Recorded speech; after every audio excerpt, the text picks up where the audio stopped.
So here we are, map number 3 of this best of 3. It's the semi-final of Go for SC2 Monday. The winner of this advances forward into the finals, where they get a shot at winning €75 and advancing into the monthly finals. Spawning in the north position as the yellow Zerg player. He lost map number 1, came back in map number 2 though to take the win with that beautiful Roach Bane play. It's Minato. And to the south, the red Zerg player. He won game number 1 quite convincingly with some very effective Roach play of his own, but losing game number 2 and not sounding too happy about it, it's Nerchio. Polar Night is the map, and you two overlords just going to go and meet each other. Being a 2-position spawn map, you know where your opponent is, and therefore you can just head directly towards their natural base to see whether or not they've got an expansion. Because if they've got an expansion, it's usually good times, you know, it's a hatch first. If there is an expansion, then you know it was the spawning pool first, pretty much. So that's pretty easy. Not too much else really going on at the moment. Minato just going to be opening with that hatch first build yet again. Going to be going into the extractor. We can know that because there was a drone rallied over there. So it's going to be hatch gas pool. Or actually no, he's changed that now. Looking to go for the spawning pool before the gas this game. Nerchio, on the other hand, has opened the same way as every other game in this series. Pool into hatchery, playing it safe. So keeping a close eye on what else is happening, and the answer is not really too much. We've seen the Nerchio scouted that it was a hatch first. Meanwhile, Minato just going to come through now and is going to be able to identify the timing of the gas and the fact that the spawning pool is already done. And with that, now knows that it was a spawning pool first from his opponent. Gases being mined for both players. Minato about 20-ish gas ahead means that he'll get speed a little bit sooner. But what we're going to see out of the yellow Zerg this game is unknown. Map number 1, he went for that double upgraded Ling play, which didn't work out. Map number 2, heavy roaches with +1 and a few banelings thrown in for good measure. Did work out really well. So this is where you consider, okay, do I go with what worked in this ace game? Do I try and make it work yet again and assume that my opponent won't be able to adapt to it? Well, someone of Nerchio's caliber, you probably should assume that they're going to adapt to it, as we see Nerchio scouting early on yet again. Your other option is to go for another new build and try and make that work. It's a bit unknown whether they'll be able to defend it or not though. Or your third option, which may seem to some as a bit crazy, is go back to your build that didn't work. And now that's where a bit of mind games come in, and you go for a bit of a roll of the dice, in that if you go for the build that didn't work, your opponent most likely isn't expecting you to do it because it didn't work, and therefore you may catch them off guard.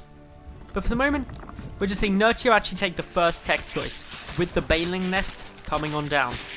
Minato, on the other hand, he's still mining gas. He's got a decent amount in the bank, but is not adding in anything other than drones currently. Speed for both players is about at the same point, and we are going to be seeing at least one evolution chamber from the yellow Zerg. Adding in the Roach one after though, so he's continuing on with a similar Roach heavy style as we saw in the first game, but it's Nerchio who's going to be going ultra aggressive. 20 speedlings now in production, and he's going to have an awful lot. Nice little scout from Minato though. He's going to see quite a few lings and know that something's up. The instant reaction should be go for a complete wall off. Add in a second evolution chamber, cancel the gas, and add a spine crawler. Perfect reaction now. It's now up to the queens as well. Both have to be brought down, and really, you've just got to try and defend this. There's only 22 lings, so this isn't too much. Always attack the damaged evolution chamber first. More being emergency build just to complete this wall off. If you hold this, your opponent is going to end up behind. Nerchio is trailing a bit behind this, also adding in a couple more lings. We see the one evolution chamber has already died. We may need to see another one come through, but roaches now coming out. With the spines there, everything's looking good. The broodlings as well will help, and for the moment, we see a hold. That evolution chamber dies, but that's not too much of a problem. Minato has 2 more coming through, and that's going to help him quite nicely to continue on with the upgrades. Back at home, Nerchio has +1 missile attack and his own Roach run in production. You've always got to be careful of a Roach counter attack from this.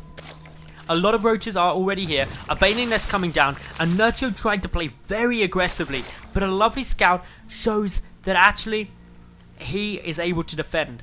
Nerchio now is somewhat panicked. He's got a double spine crawler reaction at the front. He's producing his Rotron, he's getting his +1, but he has started droning again. And for the moment at least, we do see that Nerchio is up in the drone count. Minato adding in a second Vespian Geyser now. You can Roach Bane all in off of this. He's already got a good number of roaches, but no +1. That's going to hurt him, and I don't actually think if he wants to all in, it would be wise of him to add in the upgrade now. He's way too far behind Nerchio's to make it work. So he's just going to go for as many speedlings as he can. Mass Baneling morphing. Nerchio can see those banelings on the way. And now he's just going to have to try and hold. And this is what it's going to come down to. Army supply is hugely in Minato's favour though. The one thing going for Nerchio is these double spines and a couple of roaches. He needs to add in more roaches. Where are the lava? Okay, lava popping out now. Roaches should be the only thing that come through from this. Quick little look. Baneling's gonna try getting some detonations. Beautiful control there from Nerchio. Clears out all of Minato's banelings with some very nice detonations. The roaches attempting to push forward more. The army supplies leveling out a lot closer. A few more baneling detonations going through. The spines working away nicely.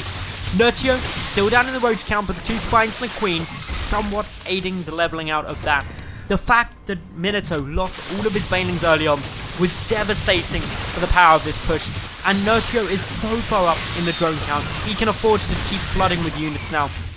Minato, without enough roaches, is going to have to back away. He's also at the 0-0 upgrades compared to the 1-0 upgrades of Nerchio at the moment. This is giving Nerchio the power to continue on this push. And Minato, he's going to attempt to level this out by getting the +1 now. But it's going to take 160 seconds to be done. Nerchio isn't going to wait for that. He knows that he's got a lot of momentum here and is going to be trying to capitalize upon it. That's why we're seeing him continue to push forward, taking out the odd roach that he traps. And any loss here is devastating for Minato. Things looking very good for the Red Zerg player, who does have a 3rd base on its way too, so he is by no means all in here. Minato has been able to level out the supply difference, but a beautiful concave for Nerchio allows him to get a much better engagement. Yes, the spine crawler for Minato is poking and prodding, but that's going to get taken down pretty quick. The roach is pushing through, more coming in as reinforcements, plus a whole heap of lings coming through too. Nerchio, he's pushing, he's poking, and he's doing the damage that he needs to achieve. More lings still coming across the map, and Minato has no choice but to GG out, wishing Nerchio good luck in the finals, and that is what we're going to be getting into next.